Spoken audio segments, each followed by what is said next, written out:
வையகம் வாழ்க வளமுடன் அன்பின் அறக்கொடி பாரி அன்பின் அறக்கொடி பாரி அனைத்துலகுக்கும் அமைதி தரத்தக்க அன்பின் அறக்கொடி பாரி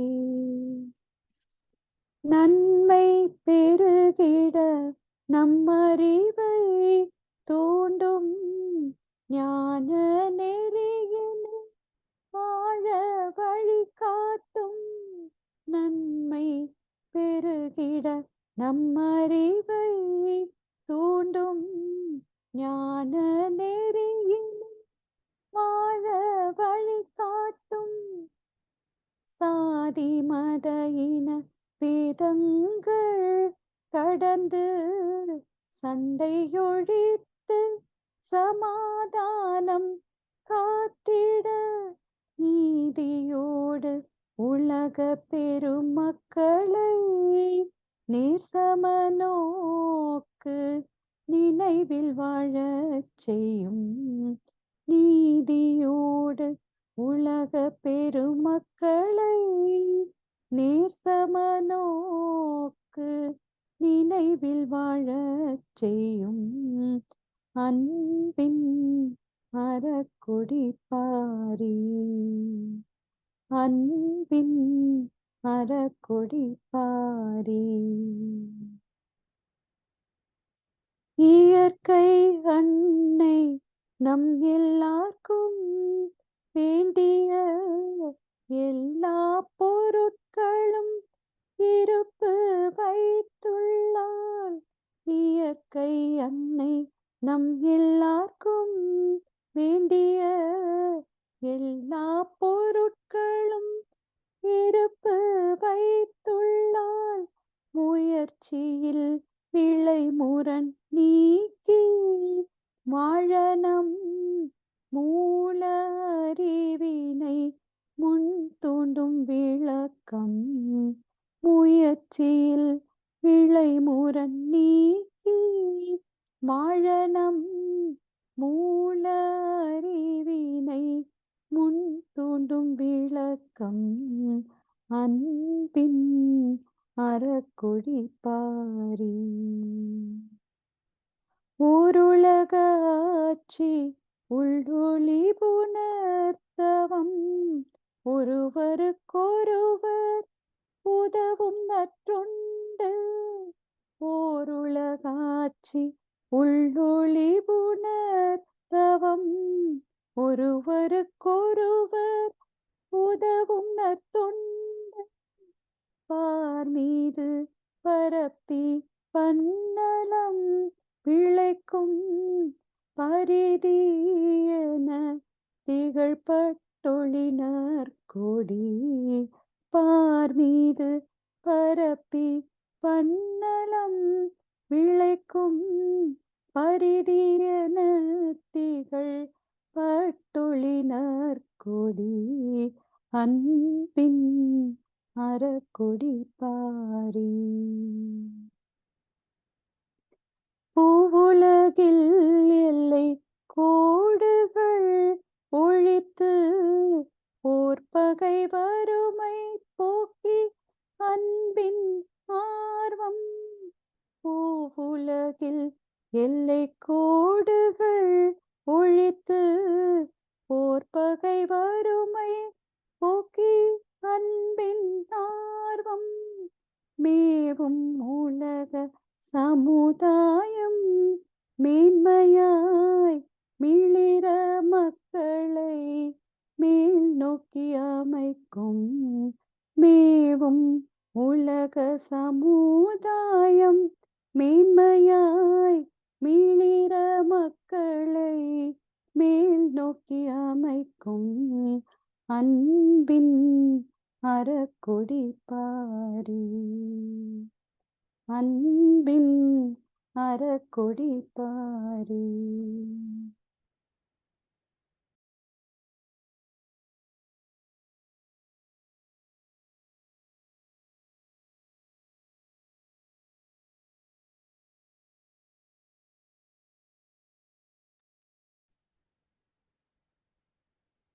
இன்ப ஊற்றென நிறைந்த இறைவா எனும் போதிலே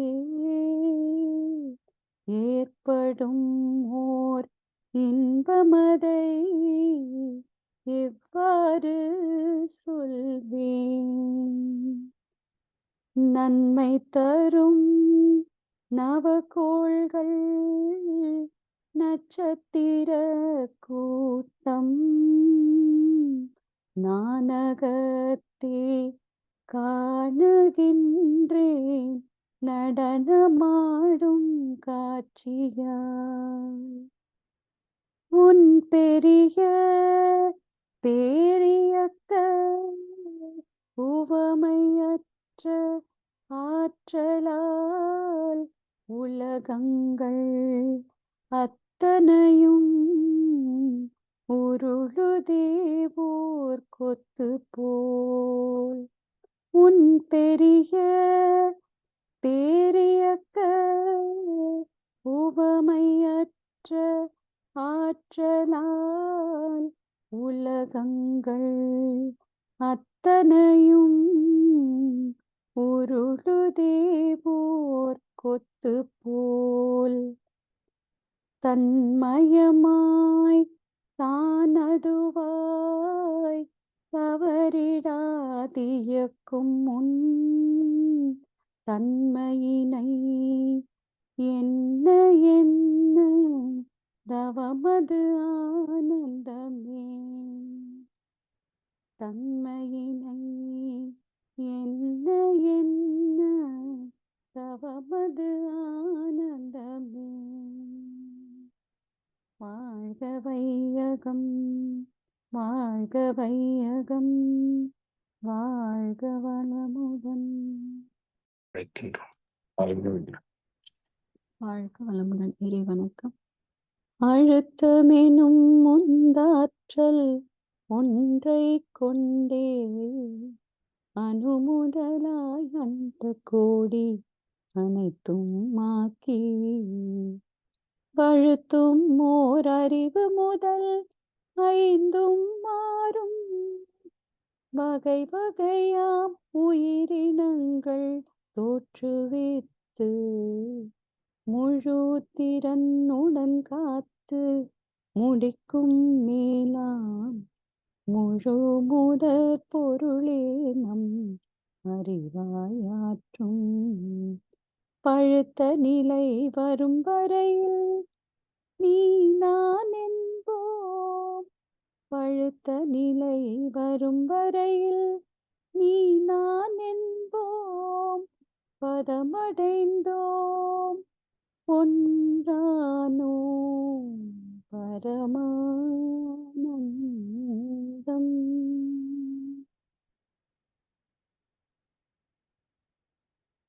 சிந்தையை அடக்கியே சும்மா இருக்கின்ற சீரறிய செய்த குருவே அந்த நிலை தனில் அறிவு அசைவற்றிருக்க பெரும் ஆனந்தம் பொங்குதங்கே.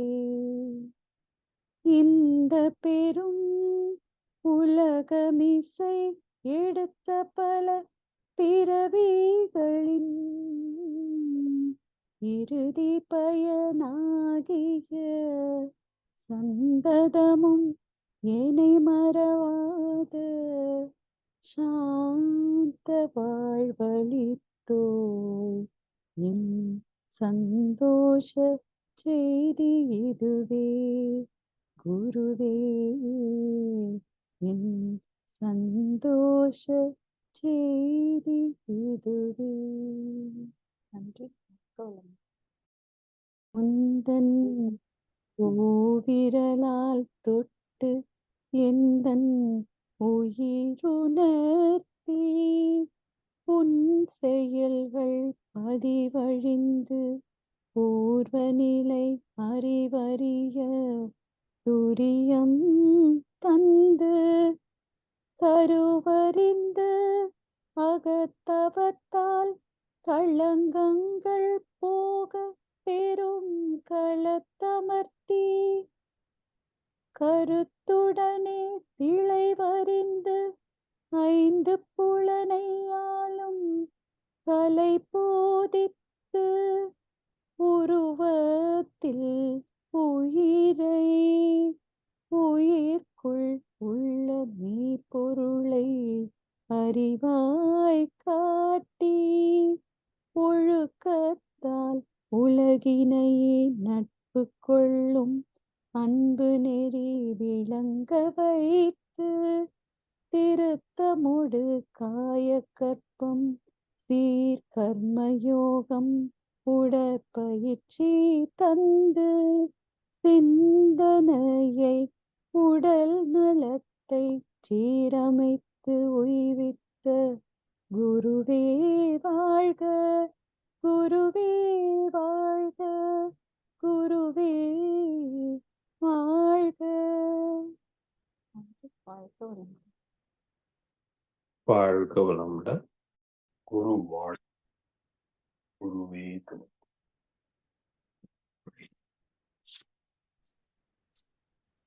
வாழ்க வளமுடன். இன்று நமக்காக சிறப்பானது நித்யானந்த தவம் நடத்திய அருள்நெறி கார்த்திகேயன் ஐயா அவர்களை வாழ்த்துவோம். அருள்நெறி கார்த்திகேயன் ஐயா அவர்கள் வாழ்க வளமுடன். அவர்களின் அன்பு குடும்பம் வாழ்க வளமுடன். அவர்களின் உடல்நலம், பொருள் வளம், மனவளம் மற்றும் அவர்களின் ஆன்மீக தொண்டு வாழ்க வளமுடன், வாழ்க வளமுடன், வாழ்க வளமுடன். தொடர்ந்து இன்றைய மார்கழி மாதம் 4ஆம் நாள் மக்கோலமாய் விளைந்த மதிவிருண்டு பாடலும் திருப்பாவை பாடலும் பாட சங்கரி அம்மா அவர்களை அன்புடன் அழைக்கின்றோம். இன்றைய திருப்பாவை பாடல். ஆழி மழை கண்ணா ஒன்று நீ கை கரவேல் ஆழியுள் பூக்கு முகந்து கொடு ஆர்த்தேரி ஊழி முதல்வன் உருவம் போல் மெய் கருத்து ஆழியந்தோலோடை பற்பனாபன் கையில் ஆழி போல் நின் வலம்புரி போல் நின்றதிர்ந்து தாழாதே சார்கம் உதைத்த சர மழை போ வாழ உலகினில் பெய்திடாய் நாங்களும் மார்கழி நீராட மகிழ்ந்தேலோரெம்பாவாய். மாக்கோலமாய் விளைந்த மதிவிருந்து பற்றற்ற வாழ்வு. பெற்ற பிள்ளைகளை வளர்க்கும் பெரும் சுமையும் சமைக்கும் மற்ற பொறுப்பும் குறைத்து மாதர்களை உய்விக்க உற்றவிதம் ஆட்சி முறை உலகோர் கூடி வகுத்து பற்றற்று வாழும் பண்பே அறிவின் உச்சம். பற்றற்று வாழும் பண்பே அறிவின் உச்சம். நன்றி. வாழ்க வாழ்க. இப்பாடலுக்கான விளக்கங்களை அளிக்க பேராசிரியர் அருள்நெறி பழனிசாமி ஐயா அவர்களை அன்புடன் அழைக்கின்றோம். வாழ்க வளமுடன். வாழ்க வளமுடன். வாழ்க வையகம், வாழ்க வையகம், வாழ்க வளமுடன். குரு வாழ்க, குருவே துணை. சான்ற பெருமக்களே, திருப்பாவை 4ஆவது பாடல். ஆழி மழை கண்ணா ஒன்றும் நீ கை கரவேல் ஆழியுள் புக்கு முகந்து குடா தேரி ஊழி முதல்வன் உருவம் போல் மெய் கருத்து. அதாவது ஆழி சூழ் உலகம் எல்லாம் சொல்லுவாங்க. ஆழி என்பது கடல். கடலாக மாறியது எது? சுத்துவெளியே தான் ஜலமாக மாற்றம் பெற்றது. அந்த கடல் நீர் ஆவியாகி மேகமாகி மீண்டும் பூமிக்கு மழையாக பெய்கிறது என்ற கருத்து இதில் மிக அற்புதமாக சொல்லப்பட்டிருக்கிறது. ஆழி மழை கண்ணா ஒன்றும் நீ கை கரவேல் என்றால் கரவு என்பது கருமித்தனம். கரவேல் என்றால் கருமித்தனம் இல்லாமல் வள்ளல் போல் தருவாயாக என்று அர்த்தம். அப்ப இறைவன் ஒன்றுமே தனக்கென்று வைத்துக் கொள்ளாமல் அனைத்தையும் மனித குலத்திற்கு என்று அளித்திருக்கின்றான். ஆழியுள் புக்கு முகந்து கொடாத்தேரி, கடல் நீரிலே புகுந்து அந்த நீரை முகந்து ஆர்த்து ஏரி, அதாவது சூரிய வெப்பத்தினால் கடல் நீர் ஆவியாகிறது. அந்த ஆவியாகிய நீர் மேகங்களாக மிதந்து கொண்டிருக்கும். அந்த மேகங்கள் குவிந்து திணிவு பெற்று கனத்த கருமேகங்களாக மாறி அந்த கருமேகங்கள் குளிர்ச்சி பெற்றுதான் மழையாக பெய்கிறது. அப்ப கடல் நீர் ஆழியுள் புக்கு முகந்து அது ஆற்று ஏறி ஊழி முதல்வன். ஊழ் என்றால் இயற்கை விதி என்று பொருள். திருக்குறள் 38வது அதிகாரம் ஊழ் என்ற தலைப்பில் வரும். இயற்கை விதிக்கு முரண்பட்டு செயல்படுகின்ற போது ஊழல் என்று வரும். அப்ப ஊழி என்கின்ற போது அந்த விதியை நிச்சயிக்கின்ற தலைவன் ஊழி முதல்வன். அப்ப ஊழி முதல்வன் உருவம் என்ன? சுத்தவெளி கருமை இருட்டு. அப்ப ஊழி முதல்வன் உருவம் போல் மெய் கருத்து. சுத்தவெளி எப்படி கருத்திருக்கிறதோ அது போல் இந்த கடல் நீரிலிருந்து ஆவியாகி மேலே போன மேகங்கள் அதுவும் கருத்து கன மேகங்களாக மழையாக பொய்ய வேண்டும். மெய் கருத்து பாழியல் தோளுடை பத்மநாபன் கையில். அதாவது இந்த பத்மநாபன் என்ற சொல்லே மிக அற்புதமான பொருள் இருக்குங்க. பத்மம் என்பது தாமரை குறிக்கும். நம்ம உடலிலே இடுப்பெலும்பை லோட்டஸ் போன் என்று சொல்லுகிறது மருத்துவத்துறை. அப்ப பத்மம் என்பது மூலாதாரம். அதான் பத்ம வியூகம் என்று மகாபாரதத்திலே வரும். அப்ப மூலாதாரம் அங்கிருந்து அந்த உயிர் ஆற்றல் மற்றொரு தொடர்பு கொள்கின்ற வழி என்ன என்றால் நாபி என்ற தொப்புள். ஆழி அது பார்க்கடலிலே மகாவிஷ்ணு பள்ளி கொண்டிருப்பார். அவருடைய நாபி கமலத்தில் இருந்து நான்முகன் இருப்பதாக ஒரு கொடி தோன்றி அதிலே நான்முகன் இருப்பதாக நாம் படங்களிலே பார்த்திருக்கின்றோம். அப்ப என்ன கருத்து? நாபி கமலம், கமலம் என்றாலும் தாமரை என்றுதான் அர்த்தம். அப்ப நாபி கமலம் பத்மநாபன் எல்லாமே ஒரே பொருளை குறிக்கக்கூடியதுதான்.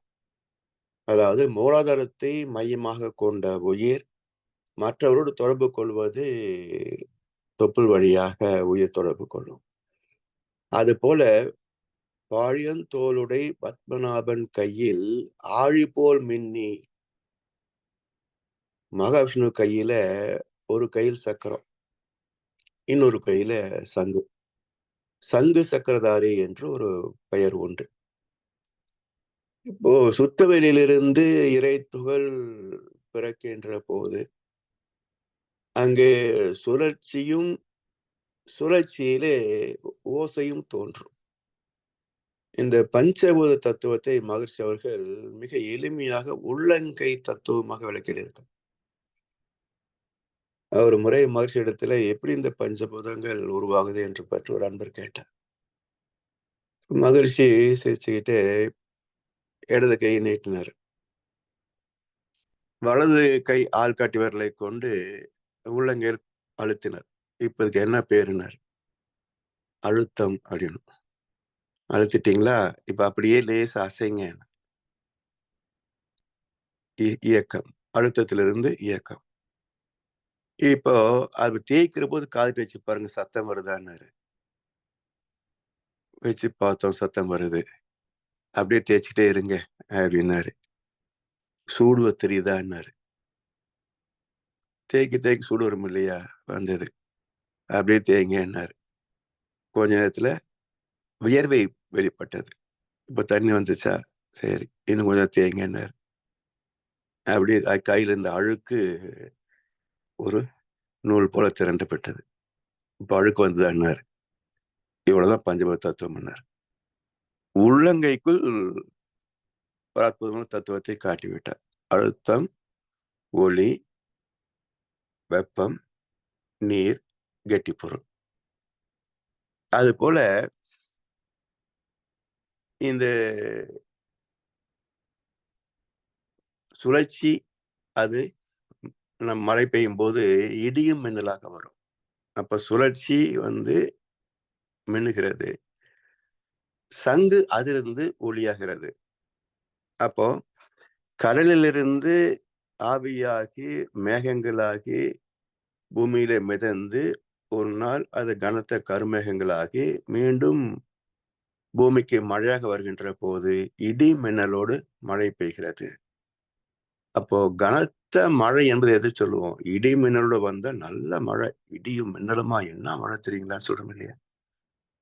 அப்போ மழை அந்த அளவுக்கு வந்தால்தான் நம்முடைய தேவைகள் நிறைவேறும். இது சாதாரணமா இடிமழை இல்லாமல் பெய்கின்ற மழை நமக்கு போதாதுங்க. இன்னும் சொல்ல போனா வள்ளுவர் வான் சிறப்பு அதிகாரத்தை சொல்ற போது, மழை பருவமழை பெய்யுறது இல்லையா? இதிலே வரக்கூடிய நீர் நம்முடைய தேவைகளுக்கு போதாது.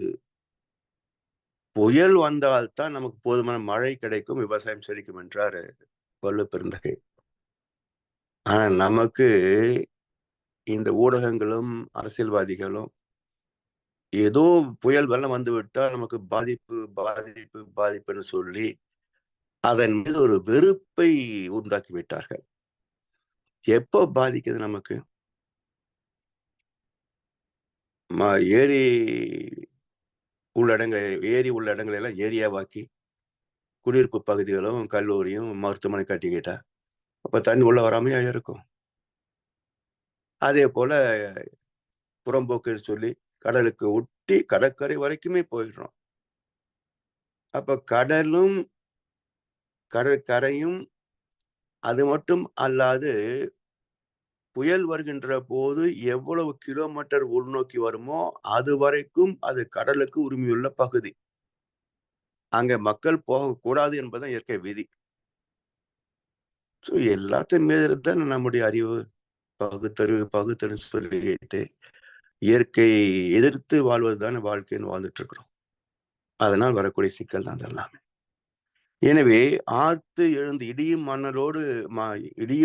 மின்னலோடு மழை பெய்கின்ற கனமழை தான் நமக்கு போதுமான அளவுக்கு நீர் தரும். அப்ப இடியும் மின்னல் இன்னும் அதிகமாச்சுன்னா புயலாக வரும். இப்படி ஆழியான் தோளுடைய பத்மநாபன் கையில் ஆழி போல் மின்னி, அதாவது சுத்த வெளியிலிருந்து எழுச்சி பெற்ற இறைத்துகள் எப்படி சுழல்கிறதோ அது போல் இந்த சக்கரம் சுழல அதில் ஏற்படுகின்ற ஓசை சங்கு போல் அதிர தாழாதே சார்ங்கம் உதைத்த சரமழை போல். சார்ங்கம் என்பது கிருஷ்ண பரமாத்மா கையில் இருக்கின்ற வில். அந்த வில்லிலிருந்து பொழிகின்ற அம்பு மழை போல வானத்திலிருந்து மழை பொழிய வேண்டும். எதற்காக? வாழ உலகினில் பெய்திடாய், நீரின்றி அமையாது உலகு. மழை பெய்து விவசாயம் செழிக்கவில்லை என்றால் எதன் மீதும் எங்களுக்கு எந்த பற்றும் இல்லை, முற்றும் துறந்த முனிவர்கள் நான் என்று சொல்கின்றவர்களும் உயிரையும் துறக்க வேண்டி வரும் என்று எச்சரித்தார் வள்ளுவ பெருந்தகை. முற்றும் துறந்த முனிவன் உயிரையும் துறக்க வேண்டி வரும். யாரு? உழவன், விவசாயம் செய்யவில்லை என்றார். எனவே வாழ உலகில் பெய்திடாய் நாங்களும் மார்கழி நீராட மகிழ்ந்தேலோர் எம்பாவாய். இப்ப நீராடுவதற்கு நீர் இருந்தா தானே முடியும். நீர் எங்கிருந்து கிடைக்கும்? ஊற்று நீர் என்பதே நம்ம கண்டெடுத்திருக்க கூடாது. எப்படியோ கிணறு தோண்டி கண்டுபிடிச்சு அது ஆழ்குழாய் கிணறு வரைக்கும் போயிட்டோம். ஆனா மகான்கள் நிலத்தடி நீரை பற்றி பேசவே இல்லை. மழை நீரை பற்றி மட்டும்தான் பேசுகிறாங்க. மகர்ஷி அவர்களும் மழை நீர் வருகின்ற போது 2 மலைகளுக்கு இடையிலே தடுப்பு சுவர் கட்டி அணை கட்டி பயன் கொள்ள வேண்டும் என்றுதான் மகர்ஷியும் ஒரு கவியில ஊற்று நீரை மறந்துடுவோம் என்று கவியின் துவக்கத்திலேயே பூமிக்கு கீழே போகாதீங்க என்ற ஒரு எச்சரிக்கையை தந்தார். காரணம் என்ன என்பதில் ஒரு ஆழ்ந்த விஞ்ஞான கருத்து இருக்குங்க. அது ஏற்கனவே நம்ம பிரபஞ்ச பரிணாமத்துல பேசியிருக்கிறோம். அடுத்ததாக மகர்ஷியுடைய கவி. பற்றற்ற வாழ்வு எப்ப வரும்? பற்றுகள் விட்டால்தான் பற்றற்ற வாழ்வு என்று பொருள் கொள்ள முடியும். அற்றது பற்று எனில் உற்றது வீடு என்று சொல்வார்கள். நமக்கு எல்லா சிக்கல்களுக்கும் காரணம் என்னன்னு பாருங்களேன். மக்கள் பற்று, புலன் பற்று, பொருள் பற்று. இந்த 3 தான் நமக்கு எல்லா பிரச்சனைகளும் வருகின்றன. யாதெனின் யாதெனின் நீங்கியான் நோதல் அதனின் அதனின் இலன். அனுபவ பொருட்கள் பெருக பெருக உடல் நலம் கெடும். சொத்துக்கள் எண்ணிக்கை பெருக பெருக மன நலம் கெடும். குடும்ப உறுப்பினர்கள் எண்ணிக்கை பெருக பெருக சுதந்திரம் கெடும். கெட்டதுக்கு அப்புறம் சுகம் எங்க? எனவே ஒரு நிறைவான மகிழ்ச்சியான வாழ்க்கைக்கு அடிப்படையே எந்த பற்றும் கூடாதுங்க. ஒரு கர்ம யோகியினுடைய வாழ்க்கை தான் ஒரு நிறைவான சுகமான வாழ்க்கையை தவிர கர்மம் செய்கின்ற அனைத்து மக்களும் சுக துக்கங்களில் ஆழ்ந்துதான் வாழ்க்கையை அமைந்து போகும். ஆனா எதிர்பார்ப்பு என்ன? துன்பத்தின் சாயல் கூட இல்லாமல் மகிழ்ச்சியாக வாழ வேண்டும் என்றுதான் எல்லோரும் விரும்புகிறார்கள். ஆனால் மகிழ்ச்சி எங்கே துக்கமாக மாறுகிறது என்பது யாரும் சிந்தித்து பார்ப்பது இல்லை. இன்பம் யாவுமே துன்பமாகுமே. இதுதான் வாழ்வின் அனுபவமே. இன்பமே தான் துன்பமாக மாறுகிறது. எப்போ? அளவு மீறுகின்ற போது, முறை மாறுகின்ற போது இன்பமே துன்பமாக மாற்றம் பெறுகிறது. அதனால் அந்த மீறலுக்கு காரணம் என்ன? பற்றுதல், ஆசை. பற்றின் காரணமாக எழுகின்ற ஆசைகள். இதுதானே காரணம். பொருள் புகழ் செல்வாக்கு புலன் இன்பம் 4 புகுந்து அழுந்தி மனித மனம் புண்ணாய் வருந்துவோர் என்றார் மகர்ஷி அவர்கள். காலில் விலங்கிட்டோம், அதை கடமை என அழைத்தோம். 4 விலங்குகளில் தினம் நாட்டியம் ஆடுகின்றோம் என்றார் கண்ணதாசன். இந்த 4 விலங்குகளிலே சிக்கிக்கொண்டு ஒரு அடிமை வாழ்க்கையை தான் வாழ்ந்து கொண்டிருக்கின்றோம். திறந்த வெளி சிறைச்சாலையில் எல்லாரும் கைதிகள் தான். ஆனா நாம் கைதி என்பது கூட நமக்கு தெரியாது. இதுதான் அதனுடைய அபலம். அப்ப எதிர்பார்க்கின்ற ஒரு சுகமான வாழ்க்கை நாம் பெற வேண்டும் என்றால் பற்றற்ற வாழ்வே அதற்கு ஒரே வழி. பற்றுகள் உள்ள வரைக்கும் துன்பம் சேர்ந்தே வரும். பெற்ற பிள்ளைகளை வளர்க்கும் பெரும் சுமையும். எந்த காலத்திலையும் பிள்ளைகளை வளர்ப்பது பெரிய கடமைதான். அதுலயும் இன்றைய காலகட்டத்துல the most toughest job in the world is parenting. கொஞ்சம் கவனிச்சு பாருங்க. அவங்களை காலை எழுப்பி ஸ்கூலுக்கு அனுப்பி அவங்கள சாப்பிட வச்சு படிக்க வச்சு நல்ல பண்புகளை பழக்கங்களை உருவாக்கி எதுக்குடா பெத்தோன்னு ஆயிடும். இருக்கா இல்லையா? ஆனாலும் இந்த காஞ்சிமரம் எலும்ப கடிக்கிற நாய் மாதிரி தொடர்ந்து பெற்றுக்கொள்ள தான் ஆசைப்படுகிறோம். அது வேண்டான்ற பக்குவம் வருவதே இல்லை. என்ன இருக்கு இந்த வாழ்க்கையில? நேற்று வந்து இன்றிருந்து நாளை போகும். இங்கே நடந்ததெல்லாம் முடிந்து போன நாடகமாகும்.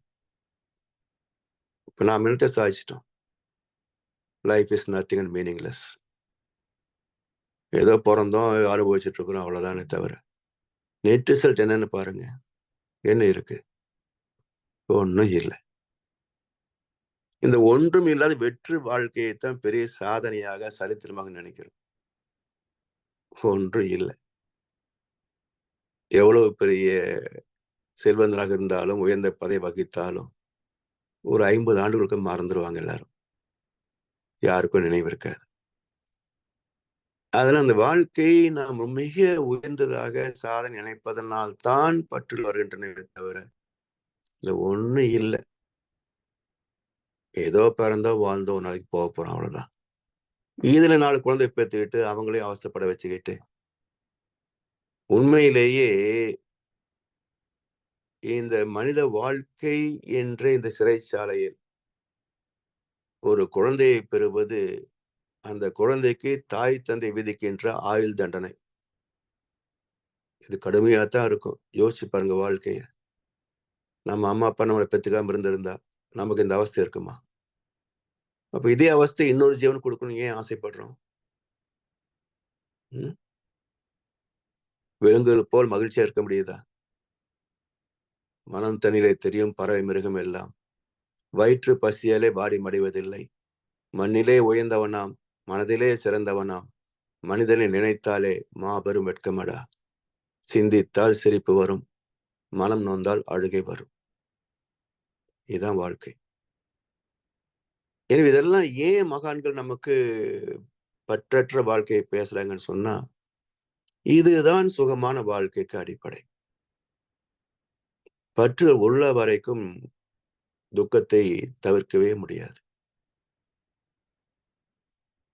இப்ப பற்றற்று வாழ முடிகிறதா? நன்றி கெட்டத்தனம் வேற, பற்றற்று இருப்பது வேற. பற்று இல்லை. பற்று எப்போ வருதுங்க? நமக்கு நன்மை செய்கின்ற போது, இவர்களால் நமக்கு நன்மை வருகிறது என்கிற போது அவர் மீது நமக்கு ஒரு ஈர்ப்பு பந்தம் தோன்றுகிறது. இதுதானே பற்று. அப்ப நன்றி என்பது இல்லை என்றால் பற்று எப்படி வரும்? இப்ப நன்றி கெட்டத்தனம் இருக்கலாமா? அதுவும் கூடாது. ஆசை, கோபம், களவு, கொள்பம், பேச தெரிந்த மிருகம். அன்பு, நன்றி, கருணை கொண்டவன் மனித வடிவில் தெய்வம். அன்பும் கருணும் தெய்வத்தின் இயல்பு. அந்த தெய்வமே மனிதனாக வருகின்ற போது நன்றி மட்டுமே போதும். இது பற்றாக மாற வேண்டிய அவசியமே இல்லை. மற்ற குணங்களாக மாற வேண்டிய அவசியமும் இல்லை. அப்போ அன்பு கருணையோடு நன்றி மட்டும் இணைந்து விட்டால் இந்த வாழ்க்கை எப்படி இருக்கும்? அதுக்கு பேர் தான் கர்மயோகம். அப்ப எதையுமே நான் செய்தேன் என்று நினைக்காமல் நான் எனது என்ற பொசிஷன் அண்ட் பொசஷன் இந்த ரெண்டும் அற்ற ஒரு வாழ்க்கை பக்குவத்திற்கு வந்துவிட்டால் சுகம் மட்டும்தான் அனுபவமாக கிடைக்கும். துன்பத்தின் சாயல் கூட விழுகாதுங்க. அதைத்தானே கிருஷ்ண பரமாத்மா வாழ்ந்து காட்டினார் இல்லையா? கிருஷ்ணாவதாரத்துடைய நோக்கம் என்ன? 1000 கலைகள் 64, மனோரக்கலை 65. அப்ப இந்த 65 கலைகளையும் கற்றுக்கொண்டு கிருஷ்ண பரமாத்மாவை போல போருக்கு நின்றிடும் போதும் உள்ளம் பொங்குதல் இல்லாத அமைதி மெய்ஞானம் என்றார் பாரதியார். போருக்கு நின்றிடும் போதும் உள்ளம் பொங்குதல் இல்லாத அமைதி மெய்ஞானம். எல்லாரும் பயங்கர டென்ஷன் இருப்பாங்க குருஜெத் யுத்தத்துல. டென்ஷன் இல்லாம அமைதியாக இருந்தவர்கள் கிருஷ்ண பரமாத்மா, சல்லியன், சகாதேவன், இந்த 3 பேர் தான்.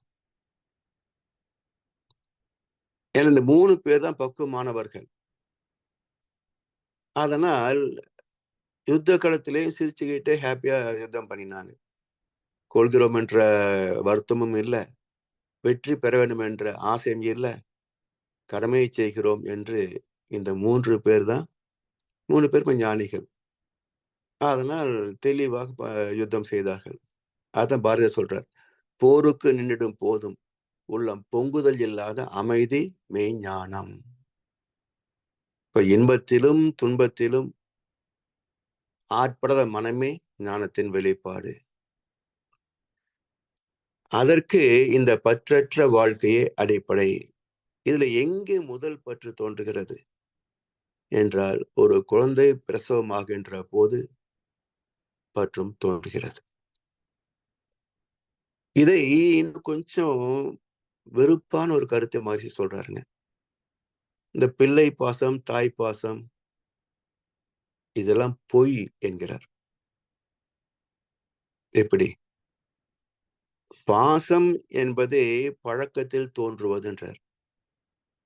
இப்போ பிறக்கும் போது ஒரு குழந்தை தவறி போகுது, இடம் மாறி போகுதுன்னு வச்சுக்கங்க, நம்முடைய குழந்தைதான்.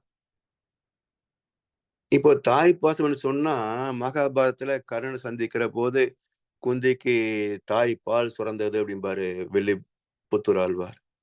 உண்மையில சுரக்குமா? 20 வயசு பையனை பாக்குற போது அம்மாவுக்கு தாய் பால் சுரக்குமா? சினிமால காட்டுவான், அப்படியே ஒரு ஃபீலிங் வர மாதிரி. இதெல்லாம் இயற்கையில் சாத்தியமான்னு யோசிச்சுப்பாரு. யாருக்காவது அப்படியே தோன்றிருக்கா? சோ இது எல்லாமே பழக்கத்தினால் வருவது. அதாவது கண்ணதாசன் சொல்லுவார், பிறப்பால் தொடரும் உறவெல்லாம் உறவல்ல, அணைப்பாலும் பிணைப்பாலுமே அது. பிறப்பால் தொடரும் உறவெல்லாம் உறவு அல்ல, அணைப்பாலும் பிணைப்பாலுமே அது. அப்ப ஒருவருக்கொருவர் ஒத்து உதவி வாழ்கின்ற போது தோன்றுகின்ற நன்றி, அதன் அடிப்படையில் ஏற்படுகின்ற பற்று. அப்ப இது இல்லாமல் இதுதான் வாழ்க்கை. ஒருத்தருக்கு ஒத்துவதை வாழ்ந்தாக வேண்டும். அப்ப இது ஒரு கர்ம யோகமாக செய்துவிட்டால் சகாதவன் மாதிரி, கர்ணன் மாதிரி பற்று இல்லாமல் செய்ய முடியும். எனவே இந்த பற்றுகளின் பிறப்பிடம் இந்த தாய் பாசம் என்கின்ற ஒரு மாயை. சரி, இது ஒரு பெரும் சுமையும். அதுக்கப்புறம் என்னன்னு பாத்தீங்கன்னா, இந்த சமைக்கின்ற சுமை. இந்த வேலைக்கு போறவங்களுக்கு கூட ரிட்டையர்மெண்ட்னு ஒரு நாள் கொடுத்துருவாங்க. ஆனா வீட்டிலே பெண்களுக்கு சமைக்கின்ற வேலை இருக்க, சாகுற அன்னைக்கு தான் ரிட்டையர்மெண்ட். அது வரைக்கும் ரிட்டையர்மெண்ட்டே கிடையாது. ஏன் நாமே சமைச்சுதான் சாப்பிடணுமா? ஒரு கேள்வி. உணவை சமைத்து விற்கின்ற ஒரு தொழிலில அதர்மம் தேவையா? எத்தனை உணவகங்களை நான் பார்க்கிறோம். இங்கேயே பாருங்க, அமெரிக்காவிலேயே என்னைக்காவது வெளியே சாப்பிட்டு உடம்பு கெட்டு போகுதுன்னு சொன்னா அது இந்தியன் ரெஸ்டாரண்டா தான் இருக்கும். ஏன்? அவன் தான் ஒரு பொருளை வீண் பண்ணாம ஃப்ரீசர்ல வச்சு சூடு பண்ணி கொடுப்பான். மற்ற மெக்சிகன், அது அமெரிக்கன், எங்க போனாலும் சிப்பாட்லே இது ஏதோ எங்க போனாலும் அவன் அண்ணனே தூக்கி வெளியே போட்டுருவான். அது நஷ்டமாகுதேன்னு அவன் நினைக்கிறது இல்லை. ஆனா கஞ்ச கருமைத்தான் இந்தியன் ரெஸ்டாரண்ட்ல தான் இருக்கும். ஒரு பொருள் வீண் பண்ண மாட்டான். ஃப்ரீசர்ல வச்சு சூடு பண்ணி கொடுப்பான். சாப்பிட்டு வந்து அவசரப்படுவான். அப்ப இந்த பொருள் பற்றி இவ்வளவு எதுக்கு? இதை சாப்பிடுற மனுஷோட உடம்பு வயிறு என்ன யோசிக்கணுமே இல்ல? இது பாவம் இல்லையா? அப்ப இந்த 2 இடத்துலயும் இந்த பண்பாடு வந்து விட்டால், சாமி சொல்றது போல 2000 பேருக்கு ஒரு சமையல் கூடம். அந்த சமையல் கூடத்தை 200 பேருக்கு வேலை. வர வேண்டி சாப்பிடும் 1800 பேர் போய் வேலைகளை பார்க்கலாம். ஒவ்வொரு வீட்டுக்கும் சமையல் ரூம் தேவையில்லைன்றாரு மகர்ஷி அவர்கள் உலக சமாதான திட்டத்துல. அப்படி சமைக்கும் மற்ற பொறுப்பும், இது 2 சேர்ந்து மற்ற கடமைகள். வீடு கழுவ, சுத்தம் பண்ண, துணி துவைக்க, அதை பண்ண, இதை பண்ண, எத்தனை வேலைகள் வச்சிருக்கோம். அதாவது ஒவ்வொரு பொருளையும் நாம் வாங்குகின்ற போதும் நமக்கு வேலை பளு கூடிக்கொண்டே போகும் என்பது இந்த அமெரிக்க வாழ் மக்களுக்கு, இந்தியர்களுக்கு தெரியறதே இல்லைங்க. எல்லாம் இது வசதி அது வசதி கூட்டி போட்டுட்டே இருக்கிறோம். இப்ப அத்தனையும் எடுத்து சுத்தம் பண்ணோம், மெயின்டைன் பண்ணோம் இல்லை, அதுல எக்ஸ்ட்ரா வேலை தானே. ஸோ லெஸ் லக்கேஜ் மோர் கம்ஃபர்ட் என்பது இங்க இல்லை. அந்த அளவிலே அப்படி இருந்தா அந்த நாட்டை ஏழை நாடுன்றோம். ஊதாரித்தனமா செலவு பண்ண பணக்கார நாடு, சிக்கனமா செலவு பண்ண ஏழை நாடுன்றோம். ஸோ யார் என்ன சொன்னா என்ன? வாழ்க்கையின் பாதுகாப்பு, லெஸ் லக்கேஜ் மோர் கம்ஃபோர்ட். குறைந்த வசதிகளே நிம்மதியான வாழ்க்கை. மற்ற பொறுப்பு, இதனால் வரக்கூடிய வேலைகள் எல்லாம் குறைத்து மாதர்களை ஓய்விக்க உற்ற விதம் ஆட்சி முறை உலகோர் கூடி வகுத்து. உற்ற விதம் என்ன? ஆட்சி முறை என்ன? உலகெங்கும் ஒரே ஆட்சி இருந்து விட்டால், உலக சமாதானம் உலகெங்கும் பரவிவிட்டால், யாருக்கும் பொருள் பற்று, மக்கள் பற்று இருக்காது. ஏன்னா இதை மகிழ்ச்சி அவர்கள் பாரினிலே குழந்தைகளை வளர்க்கும் திட்டம். யார் வளர்ப்பது? அறிஞர்கள் குழந்தைகளை வளர்க்க வேண்டும் என்றார். தாய் தந்தை அல்ல, அறிஞர்கள் குழந்தைகளை வளர்க்க வேண்டும். அறிஞர்கள் யார்? பற்றற்ற துறவிகளே அறிஞர்கள். அப்ப அறிஞர்கள் குழந்தைகளை வளர்த்து விட்டால் அது அறிவுபூர்வமாக இருக்கும், ஆசை வயப்படாது, பற்றுகள் இருக்காது. அப்படி பிறக்கின்ற ஒவ்வொரு குழந்தையும் ஒரு இடத்துல தனியா விட்டுடும் வச்சுங்களேன், 20 வருஷத்துக்குள்ள உலகத்தை மாத்திரலாம். மற்றதெல்லாம் இருந்து அப்படியே செத்து போகட்டும். ஒரு புதியதொரு உலகம் செய்வோம்.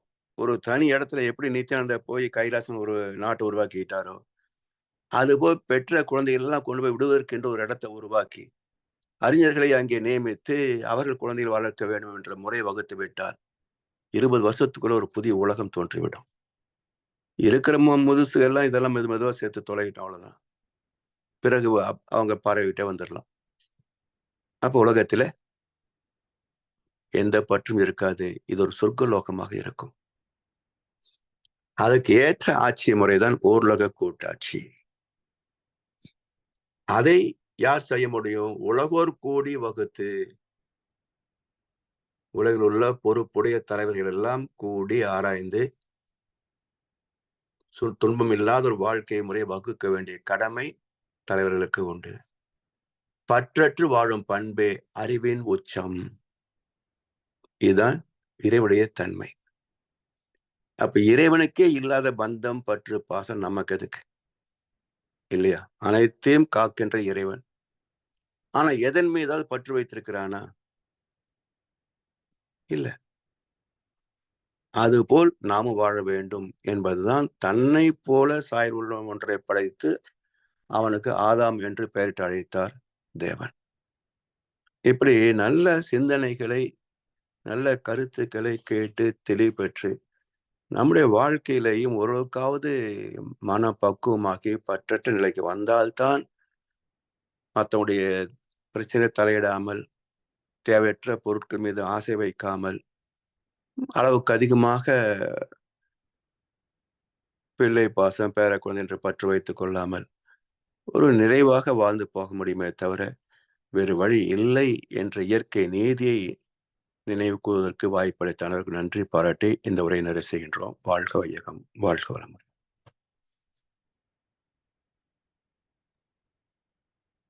வாழ்க வளமுடன். வாழ்க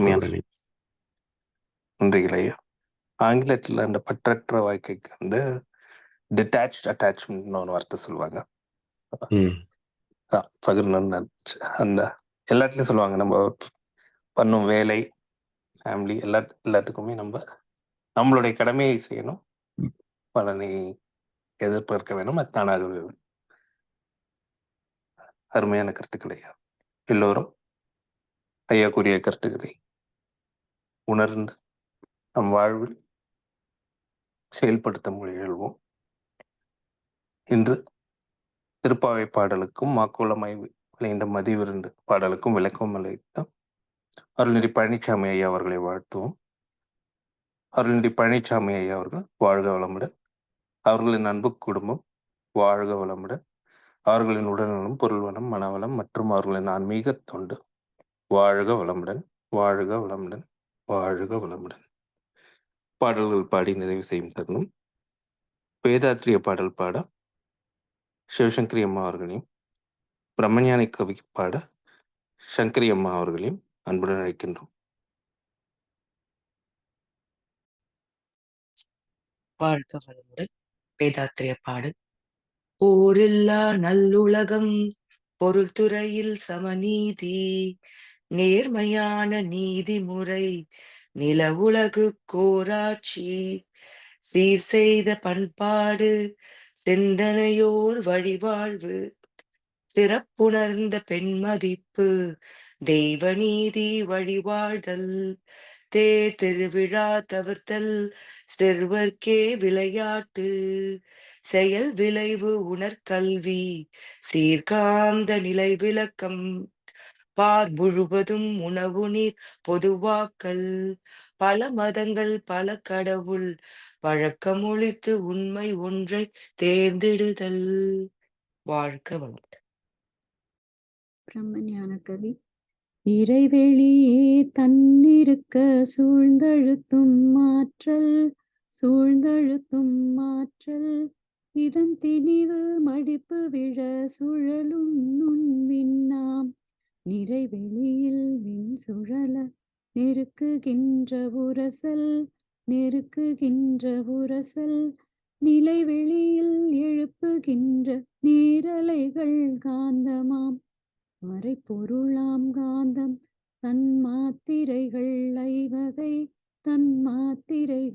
ஐவகை மலைக்காதீர் விண்கூட்டம் மாபூதம் ஐந்துமாம் முறையாய் அக்காந்த அலை மனமாம் உயிர்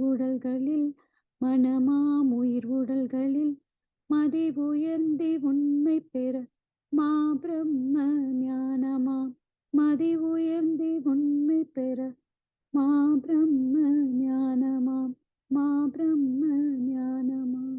நன்றி. வாழ்க வளமுடன். உலக நல வாழ்த்து. உலகமெல்லாம் பருவமழை ஒத்தபடி பெய்யட்டும், உழவரெல்லாம் தானியத்தை உடனே பெருக்கட்டும், பல தொழில்கள் புரிகின்ற பாட்டாளி உயரட்டும், பகுத்துணர்வில் தொகுத்துணர்வு பண்பாட்டை உயர்த்தட்டும், கலகங்கள் போட்டி பகை கடந்த ஆட்சி நடக்கட்டும், கல்லாமை கடனுரிமை கலங்கங்கள் மறையட்டும், நலவாழ்வை அளிக்கும் ஞான ஒளி வீசட்டும், நம் கடமை அறவாழ்வின் நாட்டத்தே சிறக்கட்டும், வாழ்க வையகம், வாழ்க வையகம், வாழ்க வளமுடன்.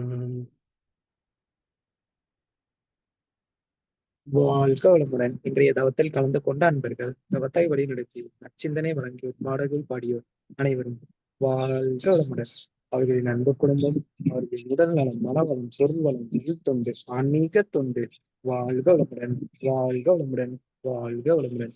இத்துடன் இன்றைய காலை தவமிகள் மகிழ்வோடும் இதே நிறைவு பெறுகின்றது. இறையர்களும் குருவர்களும் நம் அனைவரையும் எப்பொழுதும் சூழ்ந்திருந்து நம்மை இந்த இறைநிலை பயணத்திலே சிறந்த முறையிலே வழிநடத்தட்டும் என அனைவரையும் வாழ்த்தி வணங்கி நன்றி கூறி வாழ்க வேகம், வாழ்க வேகம், வாழ்க வளமுடன்.